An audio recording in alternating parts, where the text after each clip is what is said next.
I ponovit ću samo kratko ono što već svi dobro znaju koji su alergični na ambroziju.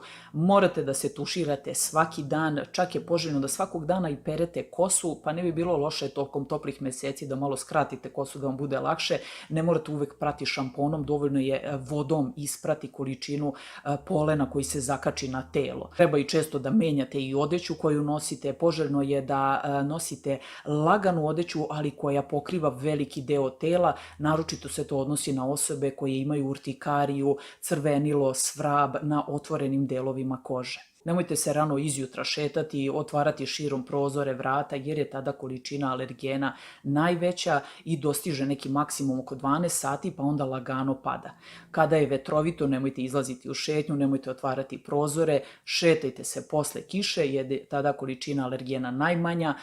Ako teško podnosite ceo taj letnji period kada je ambrozija aktivna, probajte ako možete da odete negde gde je nadmorska visina više od 500 metara, jer tamo je količina alergena minimalna ili uopšte nema.